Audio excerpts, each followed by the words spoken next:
Everything we do starts with the people who live here. The Central New York Community Foundation exists to turn generosity into opportunity so our community can thrive today and for generations to come. Before we decide where to invest, we listen. We listen to residents, nonprofits, and community leaders through community voices, neighborhood engagement, participatory budgeting, and ongoing conversations. Because the people closest to the challenges are also closest to the solutions. We combine what the community tells us with data, research, and nearly a century of experience. That helps us see the full picture, what's working, what's not, and where focused action can make the greatest difference. We put that knowledge into action through community grants that support nonprofits across their entire life cycle, from new ideas to growing programs to strengthening organizations that serve our region every day. When challenges are too complex for any one organization, we bring people together. Through strategic initiatives like Say Yes Syracuse, led Safe CNY, and Black Equity and Excellence, we collaborate with nonprofits, government, residents, and donors to address issues like education, health, equity, and poverty at a systems level. We invest in nonprofit leaders, build skills and capacity through workshops and training programs. We also open doors to opportunity through scholarships because strong organizations and informed leaders create stronger communities. Everything we do is connected, and it all comes back to you. Now, we want to hear from you. Your voice helps shape what comes next for Central New York.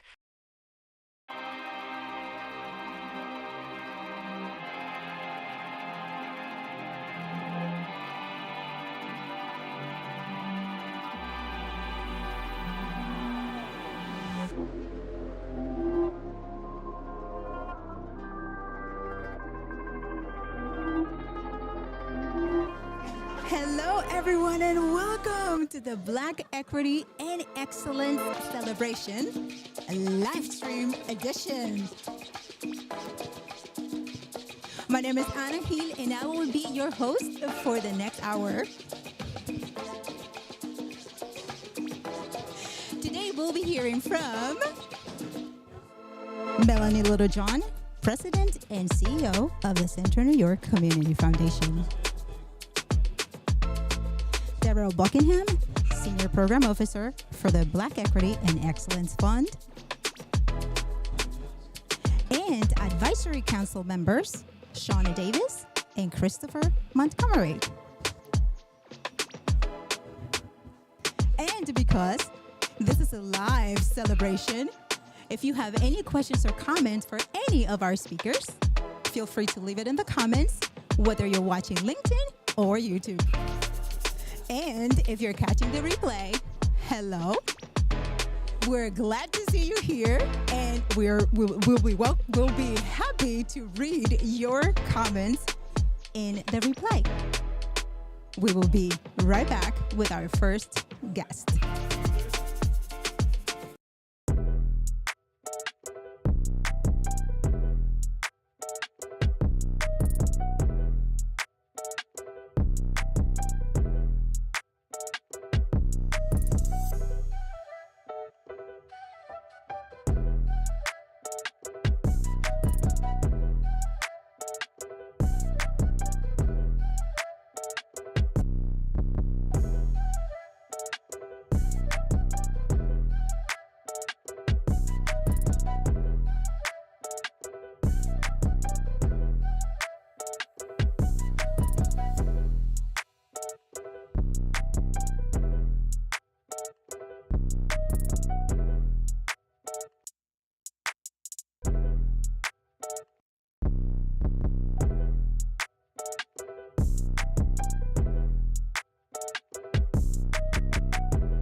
Our next guest is Darrell Buckingham.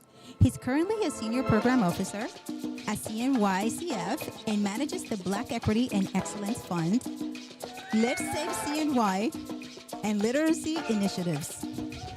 His community involvement has included leadership roles with the Everson Museum, Vera House, and the New York Health Foundation's Food Equity Advisory Committee. Without further ado, Darrell Buckingham. Hey, thank you for having me. Oh, thank you for having me. Thank you for having me. Well, you know. Yes, this is it. It's been a while. Yes, it has been. Yeah. And at that, right, for those who are watching that are not familiar with what the fund is, can you share a little bit about it?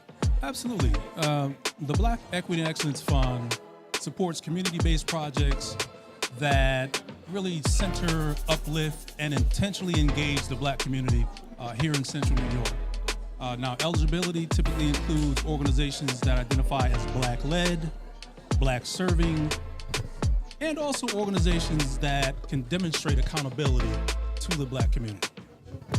All right. And, okay, so 6 years. Yes. 6 years. And 6 years. And 5 years for this event. Which is wow. Yeah, right, exactly. So what have you seen that when the fund first got out, you're like, okay, this is it. What have you seen the largest growth in during this period? Yeah, I think the one thing that has increased since I've started in this role and leading this fund is the amount of interest, right?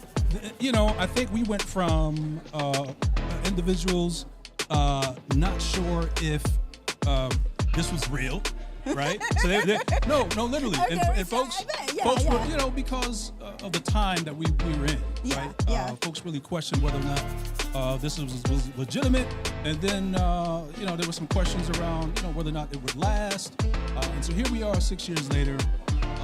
You know, we have large interest in the fund. In fact, so much interest that we're trying to encourage people to apply for other funding here at the foundation. Right? We're trying to get folks to say, hey, there's community grants that you should be shooting your shot at, which actually the deadline for that fund is actually end of this month, August 28th. So you got 2 weeks, shoot your shot, and then come for BE&E at the end of the year. There we go. And there have been so many ideas that you have gotten from the community, as well as from the council members and things like that. Is there anything new happening for the fund? Every year, man. Every year we're doing something new.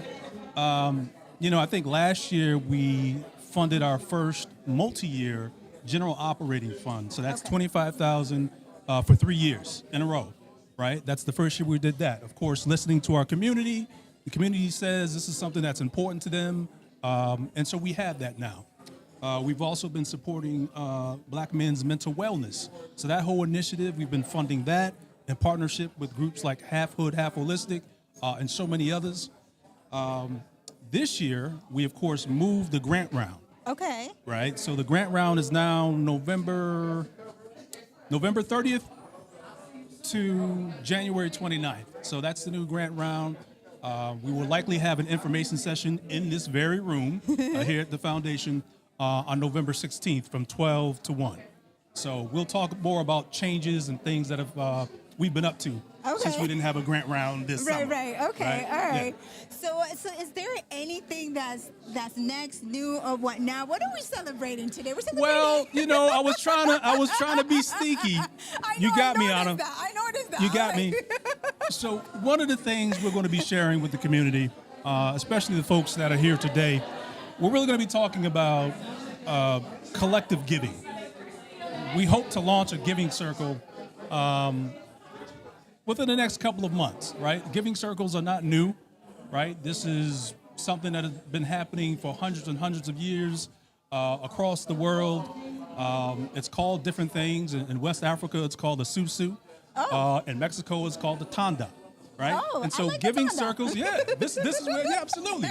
This is where community comes together, pool their resources, their funds, and decide where they want the money to go, right? This is people-centered philanthropy, right? Yes. We know we do a great job, but it's important to have people proximate to the issues. For sure. It's important to have people who have different approaches to what philanthropy can be. Yes. It's also important to remember that many folks are everyday philanthropists. Yes. Right? You don't have to have $1 million to be philanthropic, right? There are folks that volunteer their time, treasure, talent, testimony, and ties all year round. And so here's an opportunity that we say we want to leverage our gifts, whether that's our ideas or our money, come together with the help of the Community Foundation. We want to help co-build this, right?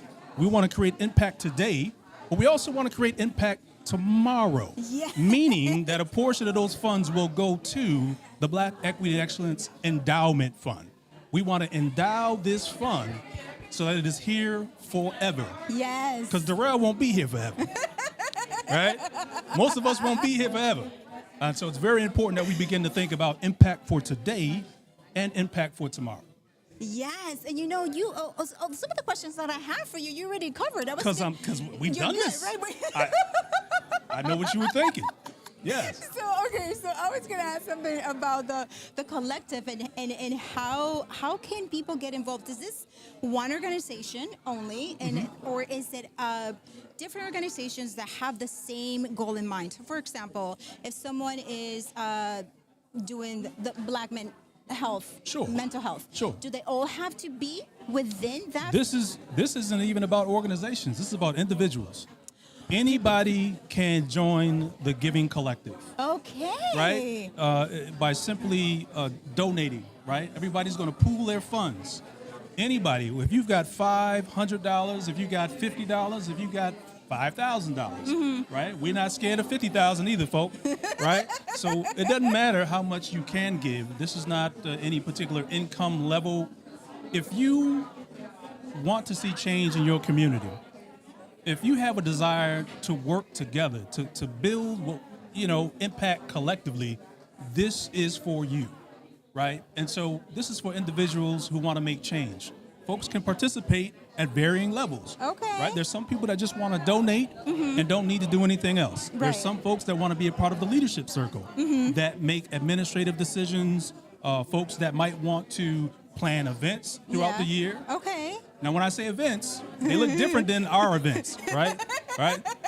Community-centered events. It could be a cookout at someone's house, right? It could be a vibe check over at the wine bar.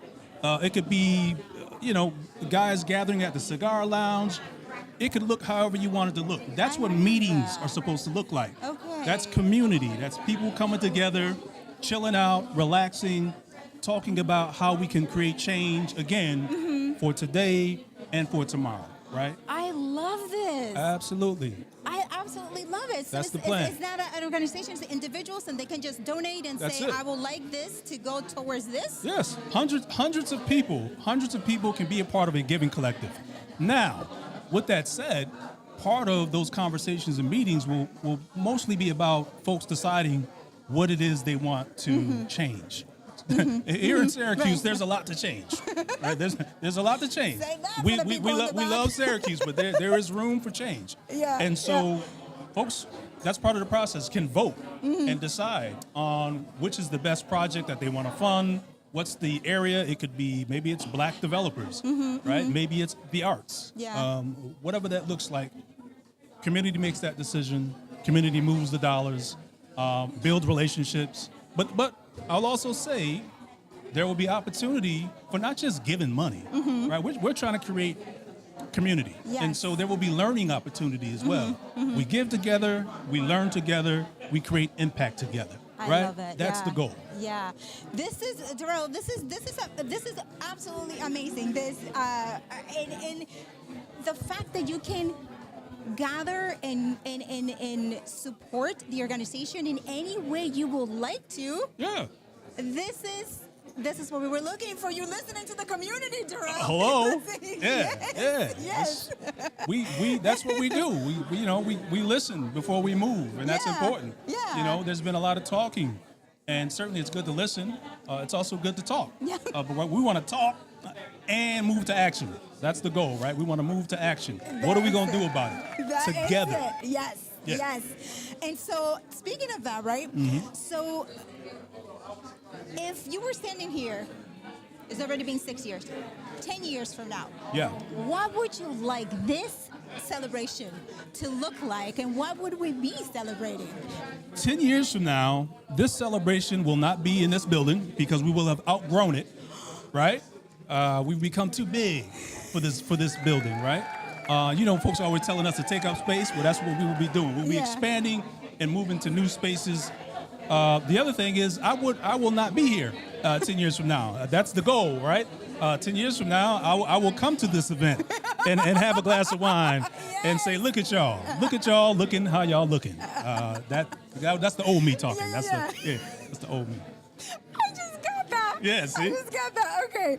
All right, so one last question for you, Darrell. And I'm not sure if we have any questions for Darrell in the live stream, but let's just see. Okay. When you hear the words Black equity and excellence, what does that mean to you personally? Yeah. So I think I've heard like Black excellence kind of get a negative connotation in recent years. I heard folks not really subscribing to that, right? But when I hear Black equity and excellence, it means pride, number one, in who you are and how you move in this world. It also means to me a certain level of opportunity that, again, the world, it can be your playground, right? Again, going back to the idea of taking up space, we can do anything we want to do, right? This giving collective is just a way that we can make those moves in a more unified way, collaboratively. Okay. Right? Yeah. I think there's an African proverb that says, you can go, you can go fast if you go alone, but if you want to go farther, you go together, right? Now, I'm sure I messed that up, but I think you get the point. We get the point for you. Right, and so the goal is that we begin to start doing more things together. I think, we're in a state where there's been some divisiveness here locally, whether it's politics or other things going on. Yeah. I think there's an opportunity. Now, this giving collective is not the answer, but it is a way, again, to create community, to create some thoughts around priorities, right, for the Black community, on how we might move forward and create change. Yeah. And it's important to move together because as a proverb that you just shared with us, we can go. Yeah. Right. We're like, we're good, right? We will get, but going together, we can raise more, right? We can get more ideas, generate. What else can we do together? We harness our power and leverage our funds. That's right? it. That's the goal. Yes. That's the goal. This is all about unity, about community, and about legacy. And you heard from Darrell. Right? If you want to get involved, there's a QR code on one of the slides that you can scan. And also, you can contact Darrell. You can contact me, but before you do that, I would suggest that you go to our website. You can go to CNYCF.org/equity collective. There you can find more detail about exactly our why we're doing this. Again, this is not genius. This is something that has been done since the beginning of time. But we want to share with you all why we're thinking about doing this, how you can get involved. And also feel free to contact me once you've read up and understood where we're coming from. Let's pull together, folks. Yeah, so that means they need to do their homework first before they contact you? Well, is that what I was saying? That didn't sound like it did sound like I gave him something. Well, Darrell, thank you so much. Thank you, This Anna. is great. Again, congratulations on 6 years of the fund. You're doing great. And, I don't do it alone. Just note that. I don't do it alone. It's collective, right? Absolutely. There we go. Thank you so much, everyone. We will be right back with our next guest. Take care, folks.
our next guest is the one and only Melanie Littlejohn. She became president and CEO of the Central New York Community Foundation in March of 2024 after nearly 30 years of National Grid, where her most recent roles was Vice President of Customer and Community Engagement. Early in her career, she worked in international banking and then with the Urban League, eventually leading its Onondaga County affiliate. She had also previously served as a Community Foundation board member and chair before becoming CEO. Without further ado, Melanie Littlejohn.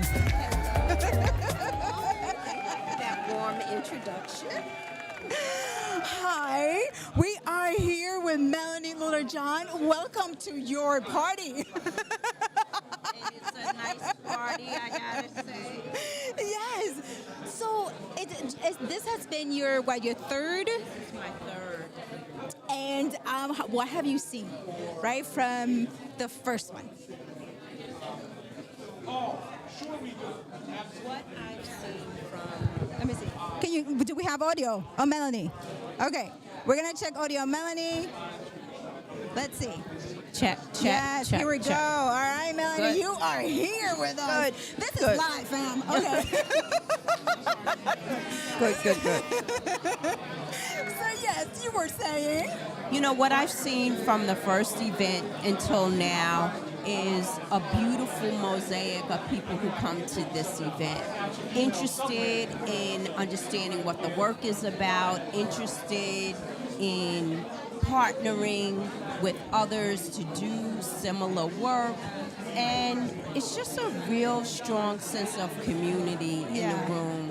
And each year it gets better and better and better, and just an unbelievable positive vibe. Yeah, I definitely agree with that. I mean, let's just look at this room right now, right? Yeah. Like this and is it's still early. exactly right, and it just early. started. We're here on time, and the food is incredible as always. The food is incredible. Yes.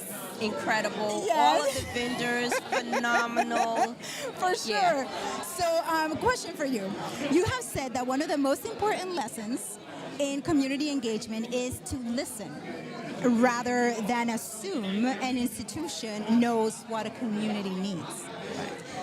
How does that philosophy show up in the way the Community Foundation applies Black Equity and Excellence Fund? We have to listen and not assume. So how do you do that? We need to ask organizations, we need to ask people, what are the greatest and biggest needs in this region as it relates to Black and brown people? What are those issues? And then how can we then partner or work alongside of people and organizations to help drive impact and to make a difference? Can't assume that we have the answers, nor should we. We have to take the position of being a support and helping bring the community's vision to life. Not the foundation's vision, the community's vision. That is, say that again for the people in the back. Right. I mean, you know, what I think about is it's like a relationship, right? If you're in a relationship and you are assuming you know what your partner wants or needs, and you're so off, what happens? Things don't always work, right? But when you get into the mode of let me hear, not only listen, but hear what you're saying, and then let me figure out how to support you in that.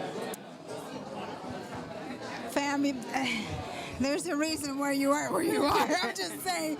So, okay. So, as the president CEO of the Community Foundation, what excites you most about this next chapter for the Black Equity and Excellence Fund? Because Darrell introduced the collective. So there are a couple of things that excite me about the fund in the next chapter, and we're going to talk about it a lot tonight, and it's called the Giving Circle. Yes. Well, I don't want to steal his thunder. Right. He already shared a lot of it with us, but yeah. But giving circles Yeah. are a very easy way for people to join into the notion of philanthropy. Giving, because that's all philanthropy means, is giving to others or to something to create impact. Yeah. Right? Yeah. So if we create these giving circles just to get everyone kind of walking in the same direction on things that community has said matters, and we do it in collaboration with one another, and everyone feels like they are helping create change by just giving something. Yeah. So I love the idea because it goes historically, it goes back generations and generations of how people gave and supported. Yeah. It's the same thing. Yeah. Just with a new name. Yeah, and you know, and you touched on something, and Darrell did it as well. People, when they hear the word philanthropy, they think, I can't do it, man. That's for wealthy people. Exactly. And it's not. Yes, right? It is not. So you heard it, people. It is not, right? It is not. It is for, now, don't get me wrong, and the donors that have given to the foundation have been absolutely tremendous, right? Many of whom are wealthy, and there are some that are not, but have a spirit of, I want to give and I want to participate. Yes. So that's what this moment is about, really just creating space to allow people to give. Yeah, and I mean, tonight we're celebrating unity, community, and legacy, right? So that is the one important thing. So what does legacy means to you as it relates to the fund and what the community is doing? So when I think about legacy, for me it's very personal, right? Me being here at the Community Foundation at this point in my life, in my career, it's about sowing a seed that will last forever. And it's about what we do today will pay dividends for generations to come. So when we think about legacy, think about your $100 gift, your $1,000 gift, your $50 gift, your $25 gift will sow seeds that last a lifetime. And that's what this moment is about. It's about building enduring legacy. Yes. And a culture of philanthropy in this area. Because it's not just the foundation. We want to create that whole culture. Yes. So whatever organizations you give to, just give. Yes. Just give. Yes, and it's such a great feeling because after we do something that is we're not expecting anything in return. It's just that. Right. We are not expecting anything in return, but hopefully just making the world a little bit better. Yeah. That's it. That's it. Yes. So one last question for you, Melanie. When you hear the words Black equity and excellence, what does that mean to you personally? Well, what it means to me personally, hopefully, and my hope is I become an example of what that means. In action and in character, in always wanting to do the very best, but to do it with a full heart that's full of integrity. That's what this fund is about. Yeah. Doing things that matter for all of the right reasons. So for me, I am this fund. That the people I work with, I'm looking at you in your eyes, right? That you represent all of the goodness of what this fund represents. And all of the people in this room, whether they're partners, and this is my real reason. This is my granddaughter, Sage, little Sage, and she represents Black equity and excellence as well. Aww. What I do for the organization, hopefully I'm doing for my family. Melanie, thank you so much. It's always amazing interviewing you. You are so inspiring all the time. And you looking into my eyes, you touch my soul. I'm like, oh my gosh. No, but you know what? I love everything about who you are. Aww. And don't ever forget, I always see you. Aw, thank you, Melanie. Thank you. See you around. Enjoy the night. We're going to go to the stage. Yes. Everyone, thank you so much. Wasn't she awesome? Thank you so much. We have our next guest coming up, Chris Montgomery. Stay tuned. We'll be right back.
And our next guest is Chris Montgomery.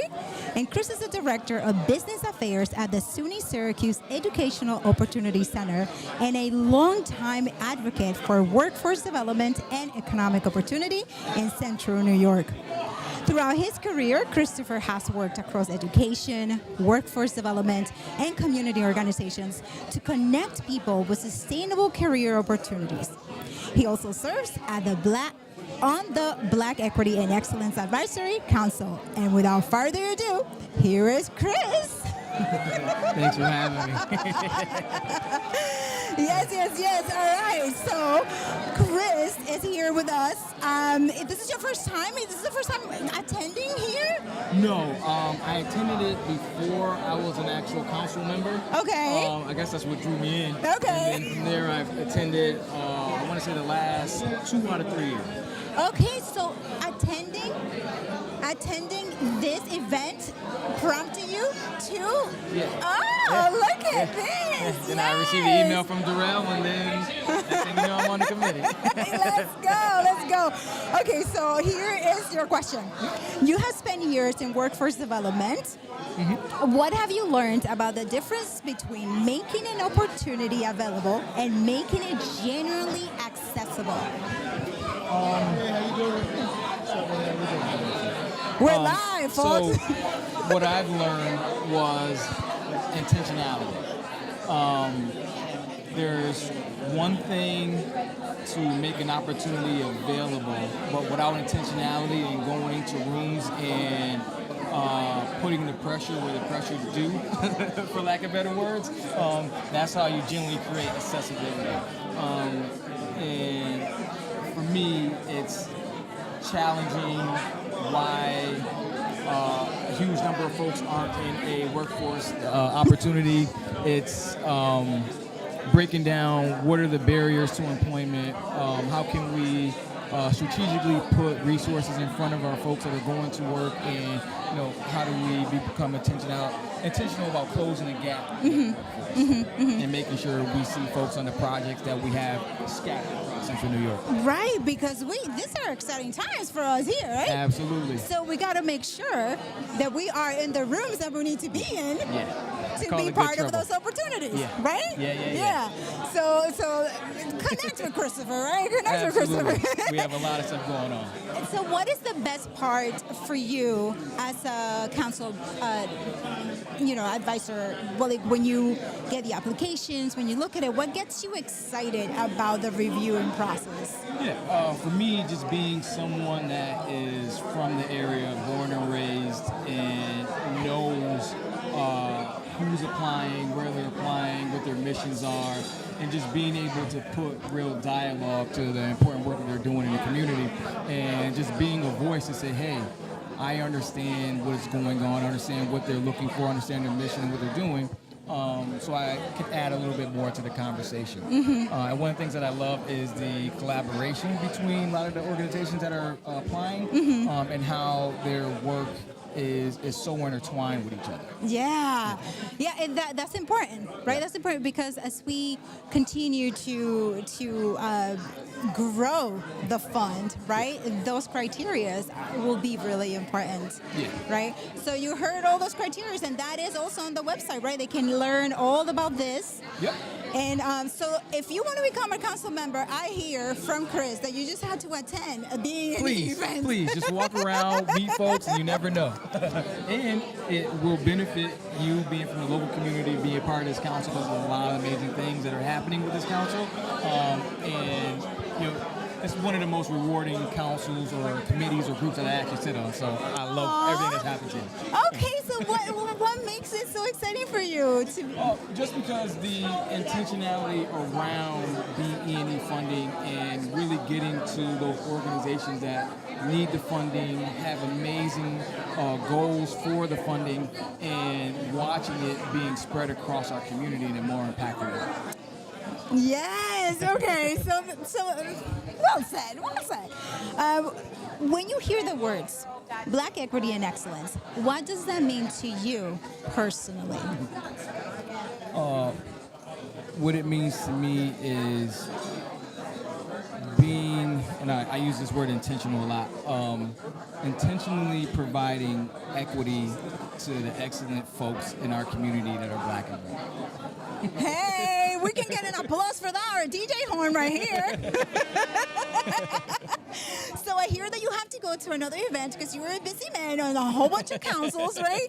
So thank you so much for being here with us. Thanks for having me. Is there anything else that you would like to share to anyone who grantee, anyone who's aspiring to be a council member? Yeah, whether you want to be a council member or apply for the funding, don't be afraid to reach out to the Community Foundation. Darrell is amazing. He would always take the time to make sure he's answering your questions and guiding you through the process. So whether you're applying for the funding or want a chance to sit on the opposite side and make meaningful impact, feel free to reach out. Yes, there you have it, Chris. Thank you so much. You did great. Yeah, and we will be right back with our next guest.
And our next guest is Shawnee Davis.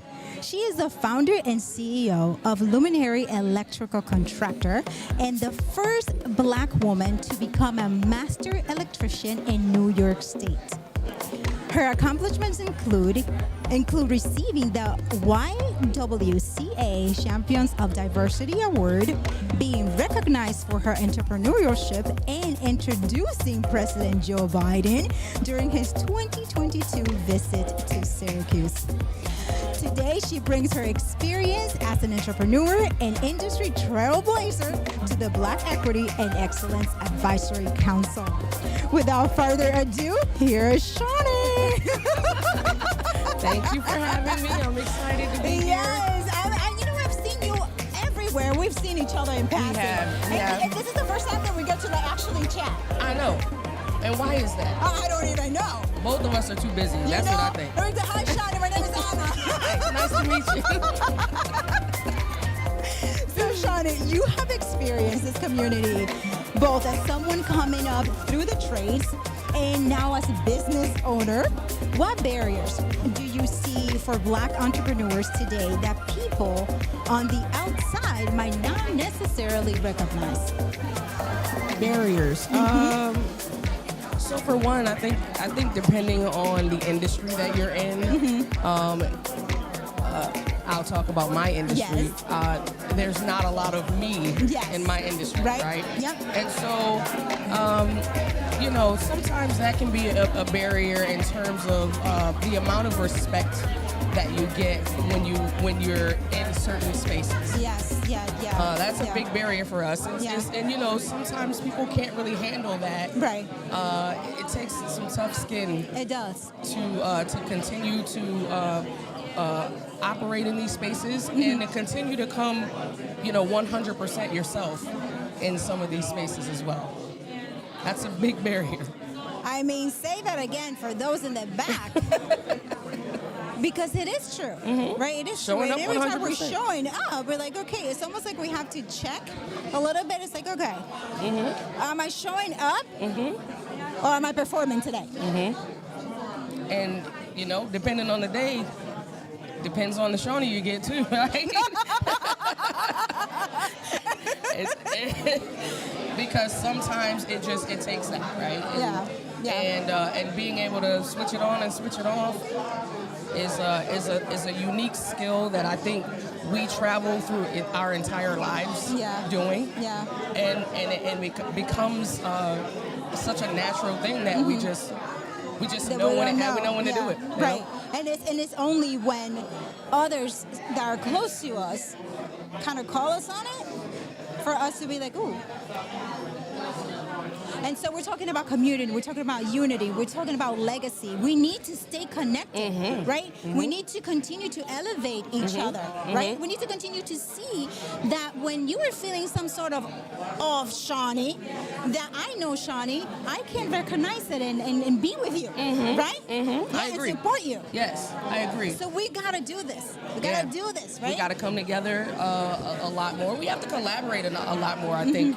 There's not a lot of collaboration that happens in Syracuse for whatever reason. And I did notice that the county did have some kind of a collaborative thing in my industry for minority businesses in my industry to come together to collaborate on projects and things like that. So I do think that we're starting to move more in that direction. And I love what I'm seeing. Love it. Yeah, especially with what BE&E, the fund, what it's doing, right? And the new introduction to the collective. That is going to bring some momentum, right? That's what we're all hoping. I love that. So speaking of that, as a member of the BE&E Advisory Council, you're helping decide where resources can have the greatest impact. Right? So how do you find yourself looking for when an organization or idea comes to the council? What are you looking for when that idea comes up and you're like, okay? So what I'm looking for is number one, I'm looking for something that is going to be as effective as possible and have as much of a reach as possible, because the resources are what they are, and we have this much resources and we have to affect this many people. And so whatever has the most reach, in my opinion, is something that I look for. Okay. And then whatever has the most effect on people's lives, livelihood. And so, you know, with scarce resources, if you're affecting a lot of people's lives, if you're making a positive impact on other people's lives, and you can touch as many people as possible, that is exactly what I'm looking for. Oh, hey, and you heard it right here, right? So when you apply for it, you heard from Darrell the deadline and when the application's open. So when you're applying, keep all of that in mind, because you've heard from Christopher, from Darrell, from Melanie, and all the great things that are happening to the BE&E Fund and to our community. So staying up with it is what is going to bring this collective to the level that we want to bring it to, right? Absolutely. Yes. Absolutely. Yes. And so one last question for you, Okay, Shawnee. all right. When you think about Black equity and excellence, what does that look like for you personally? Ooh, that's a good question. So it looks like opportunity.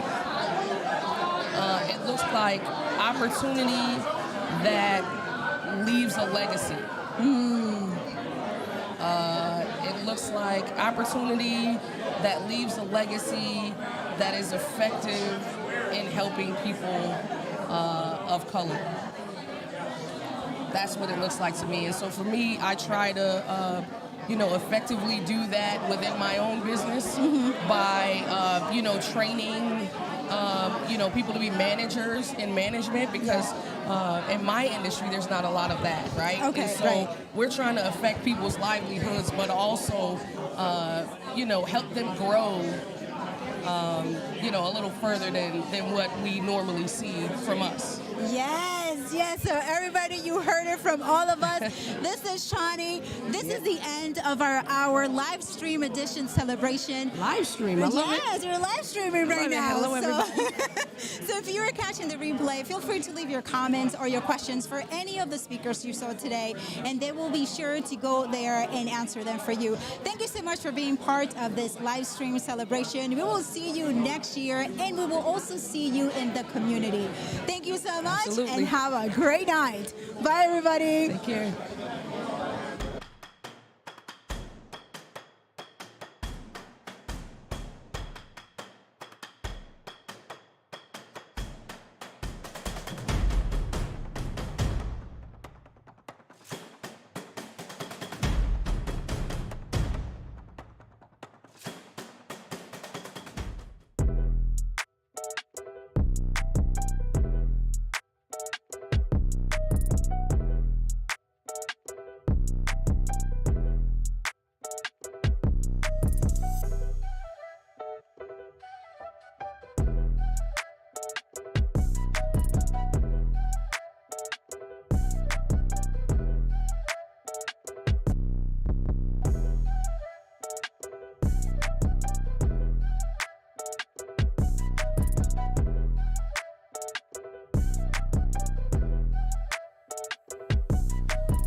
All right, and a huge congratulations and thank you to our vendor this evening.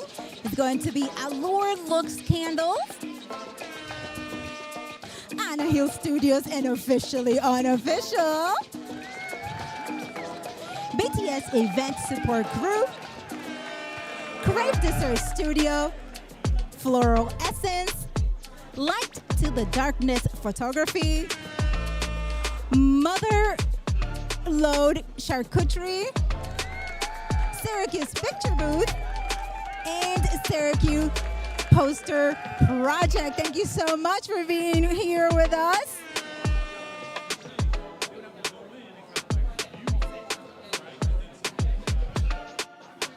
All right, everyone. Thank you so much again, and we will see you next time. Have a good night.